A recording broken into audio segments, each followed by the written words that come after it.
السلام علیکم دوستو ناظرین، ابلیس کون ہے؟ ابلیس نے کتنی عبادت کری اور پھر بھی وہ شیطان بن گیا؟ ناظرین، ایسا کیا ہوا؟ آئیے جانتے ہیں۔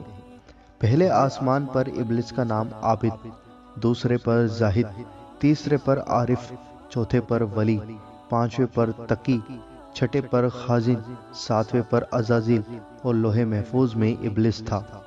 یہ 40,000 سال تک جنت کا خزانچی رہا، 14,000 سال تک عرش اعظم کا طواف کرتا رہا، 80,000 سال تک فرشتوں کے ساتھ رہا، جس میں سے 20,000 سال تک فرشتوں کا وعظ و نصیحت کرتا رہا، اور 30,000 سال کروبین فرشتوں کا سردار رہا، 1,000 سال روحانین فرشتوں کا سردار رہا۔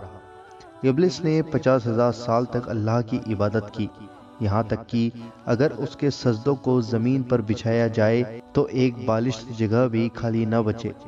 معلم الملاقات ہونے اور لاکھوں برس عبادت کرنے کے باوجود صرف ایک سجدہ حضرت آدم علیہ السلام کو نہ کرنے کی بنا پر اس کو راندے بارگاہ کر دیا گیا۔ سوچئے کہ جب لاکھوں برس عبادت کرنے والا حضرت آدم علیہ السلام کی توہین کرنے کی بنسبت لعنتی ہو گیا، تو جو لوگ نبیوں کے سردار حضور صلی اللہ تعالیٰ علیہ وآلہ وسلم کی توہین کر رہے ہیں تو ان کا کیا ہوگا؟ ناظرین، حضرت آدم علیہ السلام کو اس نے ایک سجدہ نہ کرنے میں کفر تھا۔ ملاحظہ فرمائیے، اس نے کہا کہ تو نے مجھے آگ سے بنایا اور اس کو مٹی سے، میں اس سے بہتر ہوں۔ اس میں ملعون کا مقصد یہ تھا کہ تو بہتر کو ادنا کے آگے جھکنے کا حکم دے رہا ہے، جو کہ ظلم ہے، اور اس نے یہ ظلم نسبت خدا کی طرف کیا، جو کہ کفر ہے۔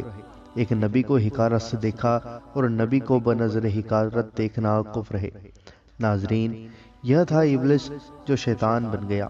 ناظرین، مجھے امید ہے کہ آپ کو یہ انفارمیشن پسند آئی ہوگی۔ اس ویڈیو کو دل سے لائک کریں اور دل کھول کر زیادہ سے زیادہ ضرور شیئر کریں، اور آپ کے اپنے چینل اللہ دین کو ضرور سبسکرائب کریں اور بیل آئیکن ضرور دبائیں ہماری ہر ویڈیو کا نوٹیفیکیشن پانے کے لیے۔